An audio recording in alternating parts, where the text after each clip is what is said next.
الحمد لله الحمد لله رب العالمين والعاقبة للمتقين والصلاة والسلام على سيد الأنبياء والمرسلين محمد وعلى آله وأصحابه وعلى آله وأصحابه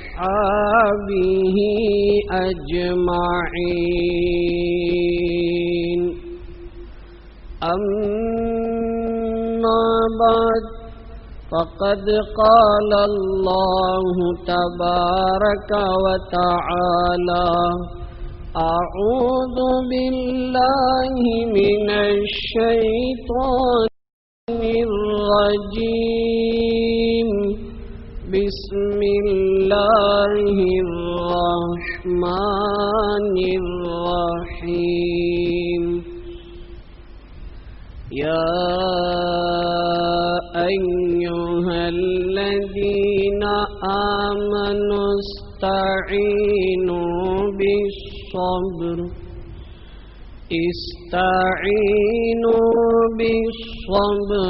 والصلاة إن الله مع الصابرين صدق الله العظيم. قابل قدر معزز سامعین، السلام علیکم ورحمۃ اللہ وبرکاتہ.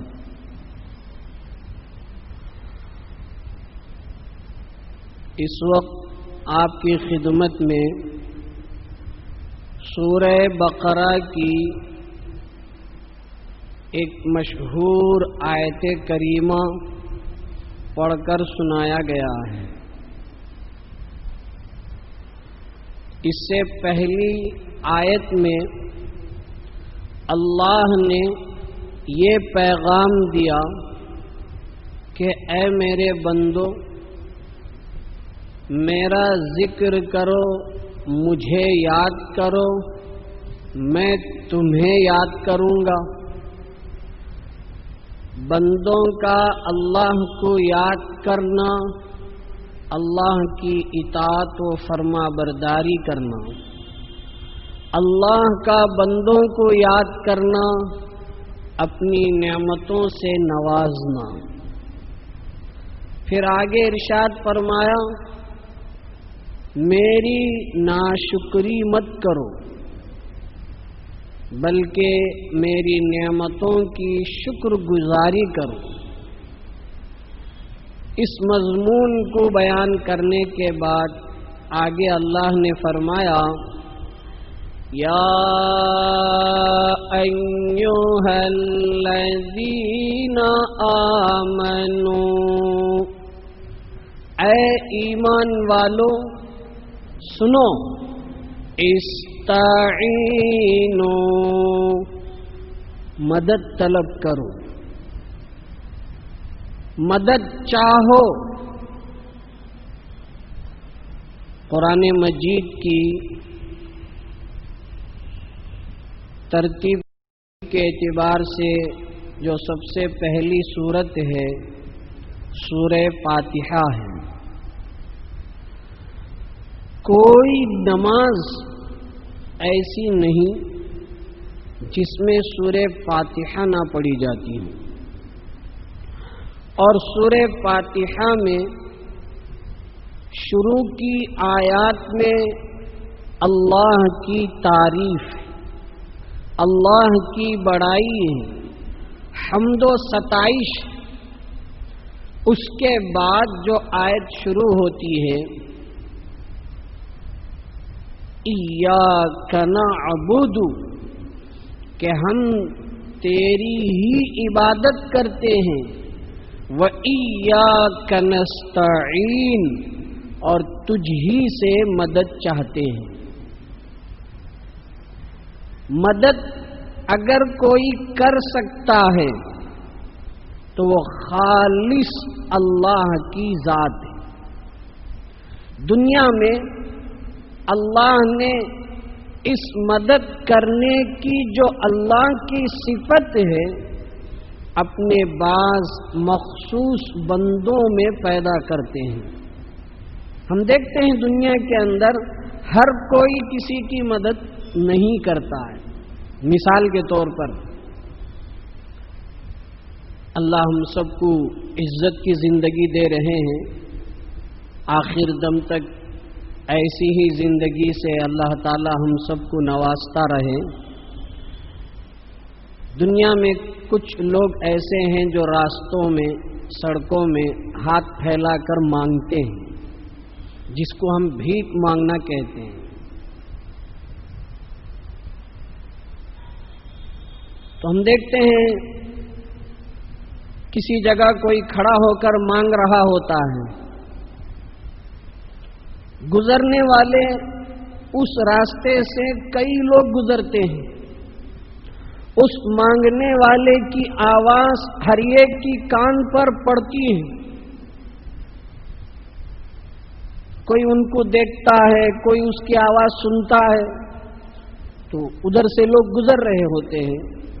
تو ہمارا یہ تجربہ ہے، ہم دیکھتے ہیں کہ کوئی اس کو کچھ دیتا ہے، کوئی نہیں دیتا ہے، ہر ایک نہیں دیتا۔ مسجدوں میں، راستوں میں، کہیں بھی ہم دیکھتے ہیں جہاں پبلک ایریا ہو، چار لوگ جمع ہوتے ہوں، ایسی جگہ ہم دیکھتے ہیں مانگنے والے ہوتے ہیں، تو ہر کوئی دیتا نہیں، کچھ لوگ دیتے ہیں۔ یہ لوگ کچھ لوگ دیتے ہیں، یہ مدد پیش کرتے ہیں، اور یہ مدد کرنا اللہ کی صفت ہے۔ اللہ ہی مدد چاہنے کے قابل، لائق، جیسے کہتے ہیں واللہ المستعان، اللہ ہی ایسی ذات ہے جس سے مدد مانگی جائے۔ لیکن اللہ تعالیٰ براہ راست ہر ایک کی مدد کرے، یہ اللہ کے لیے کوئی مشکل نہیں۔ اللہ کی ذات ایسی سپر پاور ہے کہ وہ ساری کائنات میں بسنے والی ہر مخلوق کی اللہ بذات خود براہ راست مدد کرے، اللہ کے لیے کوئی مشکل نہیں۔ لیکن اللہ نے دنیا کو ایک سسٹمیٹک بنایا، اسباب کے ساتھ جوڑا، چند لوگوں کو محتاج بنایا، چند لوگوں کو مددگار بنایا۔ تو مدد اللہ کی ذات سے ہوتی ہے، لیکن اللہ اس کا اظہار کچھ لوگوں کے اندر پیدا کرتے ہیں، وہ صفت پیدا کرتے ہیں۔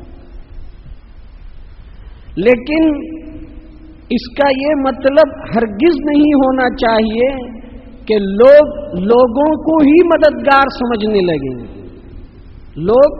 لوگوں کو ہی مددگار سمجھنے لگے، ایسا عقیدہ اسلام نہیں سکھاتا ہے۔ حقیقت میں مددگار اللہ کی ذات ہے۔ ہاں، اللہ نے انسانوں کو، ایک خاص لوگوں کو اس صفت سے نوازا ہے۔ اس لیے اللہ پاک قرآن کریم میں اسی حقیقت کی طرف دعوت دیتے ہوئے کہتے ہیں، یا ایھا الذین آمنوا، اے ایمان والو بھول مت جاؤ، استعینوا، مدد طلب کرو۔ لیکن اللہ نے اللہ سے مدد طلب کرنے کے دو نسخے بتائے۔ آدمی اوروں کے سامنے ہاتھ پھیلانے کے بجائے اللہ سے مدد طلب کرے، اس کے لیے دو نسخے، دو طریقے بتلائیں۔ پہلا طریقہ یہ بڑا اعلیٰ درجہ ہے، فرمایا استعینوا بالصبر، صبر کر کے اللہ سے مدد طلب کرو۔ آدمی پر حالات آ جائے تو ان حالات پر آدمی گھبرائے نہیں، پریشان نہ ہو، فکر مند نہ ہو، بلکہ ان حالات پر آدمی جمے رہے۔ صبر کے معنی ہے ثابت قدم رہنا، آدمی جمع رہے۔ صبر مختلف طریقوں سے ہو سکتا ہے۔ ایک صبر ہے گناہ کے کاموں پر، گناہ کے کاموں پر صبر، یعنی آدمی کا نفس اور اس کا دل یہ چاہ رہا ہے کہ کوئی غلط کام کرے، کوئی گناہ کا کام کرے، ایسے میں آدمی اپنے آپ کو اس غلط کام کے نہ کرنے پر جما لے، مضبوط ہو جائیں کہ نہیں میں یہ غلط کام نہیں کروں گا۔ مثال کے طور پر کسی جگہ راستے میں جا رہے تھے، کسی نے دیوار پر فلموں کی تصویر چھپوا دی، پوسٹر لگوا دیا۔ اب نفس کا تقاضا یہ ہے، شیطان بھی باہر سے ورغلاتا ہے، اندر سے نفس بھی بھڑکاتا ہے کہ اس تصویر کو دیکھیں، اس پوسٹر کو دیکھیں،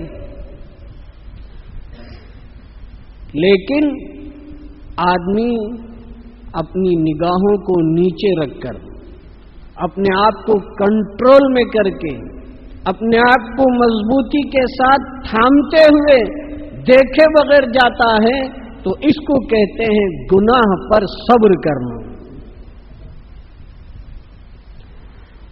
ہم نے تو پوسٹر کی مثال دی، اگر کسی جگہ اجنبی عورتیں ہیں، جن عورتوں کو دیکھنا شریعت میں اجازت نہیں، جن کو نامحرم عورت کہتے ہیں، جو ہمارے اوپر ان کا دیکھنا صحیح نہیں، ایسی عورتوں پر نظر پڑنے سے اپنے آپ کو روکیں۔ شیطان ایک پٹی پڑھاتا ہے، چال چلتا ہے، شیطان کہتا ہے یہ ہماری بہن کی طرح ہیں، ہماری بہن کی طرح ہیں، بہن کی طرح ہیں کہہ دینے سے، سوچ لینے سے وہ عورت بہن نہیں ہو جاتی ہے۔ ماں کی طرح ہے کہہ دینے سے وہ عورت ماں نہیں ہو جاتی ہے۔ بیٹی کی طرح ہے کہہ دینے سے وہ عورت بیٹی نہیں ہو جاتی ہے۔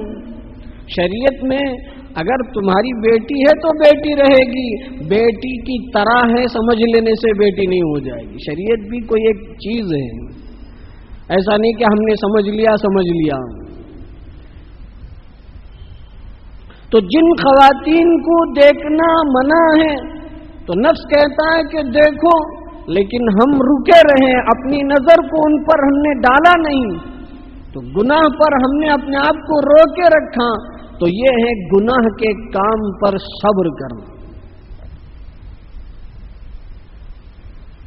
بہت سارے گناہ ہیں زندگی کے شعبے میں، ہر طرف سے اس وقت گناہوں کا یلغار ہے، گناہوں کا دور دورہ ہے۔ نظر اٹھاؤ تو گناہ ہے، کانوں سے گناہوں کی آوازیں ہر طرف، یہاں تک کہ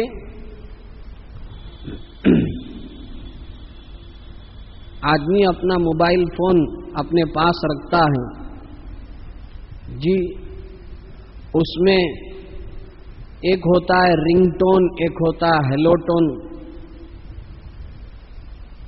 تو رنگ ٹون تو لوگوں کے عجیب و غریب، جو جتنا اللہ سے ڈرے گا اتنے سیدھا سادہ رنگ ٹون رکھے۔ بعض لوگ ہوتے ہیں ان کے فون میں وہ جنرل آپشن میں جاتے ہی نہیں، ہمیشہ سائلنٹ موڈ پہ رہتے ہیں، وائبریشن سے ہی وہ اپنا کام چلاتے ہیں۔ ایسے بہت انگلیوں میں گنے چنے لوگ ہیں۔ ورنہ نوجوان طبقہ ان کے موبائل فون میں جو رنگ ٹونز ہیں الامان الحفیظ اور ہیلو ٹون میں جی اپنا نام، اپنے من پسند گانے، اپنے من پسند میوزک، جو چاہے اس کو مہینے بھر کے لیے خود اپنا پیسہ خرچ کر کے اس میں جو ہے فٹ کرواتے ہیں. یہ سب گناہ کے کام ہیں. آدمی اگر اس گناہ سے اپنے آپ کو بچائے، اس کا طریقہ یہ ہوگا کہ وہ ہیلو ٹون ہو یا رنگ ٹون ہو، بالکل سیدھا سادہ رکھے اور اپنے نفس اور خواہش پر عمل نہ کریں، تو یہ بھی گناہ پر صبر ہے. آدمی اس گناہ کے کام کے نہ کرنے پر اپنے آپ کو جما کے رکھتا ہے، کنٹرول کرتا ہے، گویا کہ وہ اللہ سے مدد مانگ رہا ہے. صبر کرنے والا اللہ سے مدد مانگنے کا بہترین طریقہ ہے. لیکن یہاں پر ایک بات یاد رکھیں، کبھی بھی بھول کر بھی نہیں، جان بوجھ کر بھی نہیں، یہ دعا ہرگز نہیں کرنی چاہیے کہ اے اللہ مجھے صبر کی توفیق دے. نہیں مانگنی چاہیے، صبر کی دعا نہیں مانگنی چاہیے. کیوں؟ ایک موقع پر ایک صاحب مسجد میں اسی طرح دعا کر رہے تھے، اللہ مجھے صبر کی توفیق دے. تو حضور نے سنا اور ان کو اپنے پاس بلایا اور کہا کہ بھئی تم نے تو اپنے اوپر آزمائش کو دعوت دی، اپنے اوپر مصیبت کو بلایا ہے. صبر کی دعا مانگنا گویا کہ آزمائش میں اپنے آپ کو ڈالنا ہے. اس لیے کہا کہ صبر کی دعا نہ مانگو. پیغمبر نے ان کو کہا سلیل عافیت، عافیت کو مانگو. ہاں ایک ہے شروع ہی سے آدمی صبر کی دعا نہ کرے، اس سے آزمائش میں آدمی پڑ جائے گا. ہاں اگر اللہ کی طرف سے اس پر کوئی آزمائش آ گئی، کوئی مصیبت آ گئی، پریشانی آ گئی، تو اب اللہ سے کہے کہ اے اللہ مجھے ثابت قدمی عطا فرما، اب مجھے اس مصیبت اور آزمائش میں صبر عطا فرما. شروع سے ہی صبر نہیں مانگنا ہے. جب آزمائش آ جائے اور بندہ محسوس کرے کہ میں کسی آزمائش کا شکار ہو گیا ہوں، کسی مصیبت اور پریشانی میں گھر گیا ہوں، تب بندہ صبر کی دعا مانگے. تو گناہوں پر آدمی کو صبر کرنا چاہیے، یہ اللہ سے مدد مانگنے کا طریقہ ہے. فرمایا نیکیوں پر بھی آدمی صبر کرے. نیکیوں پر کیسے صبر کیا جا سکتا ہے؟ ابھی تو ہمارا جو موسم چل رہا ہے، یہ دن بھر تھوڑی گرمی ہو رہی ہے، صبح میں آج کل تھوڑی ہلکی سی سردی ہو رہی، تھوڑی سی. ویسے لوگوں کی زبان میں یہ ہوتا ہے کہ جنوری کے آخر میں، فروری کے شروع میں آخری ٹھنڈ، اور اس ٹھنڈ سے خاص طور پر بچنے کی لوگ ترغیب بھی دیتے ہیں، اس لیے کہ اس میں کافی لوگ بیمار ہو جاتے ہیں، جی وائرل بخار ہو جاتا ہے، سردی سے جو پریشانیاں آ سکتی ہیں وہ ہوتی ہیں. تو یہ جو موسم چل رہا ہے، اس موسم میں عام طور پر رات لمبی ہو جاتی ہے، دن چھوٹا ہو جاتا ہے.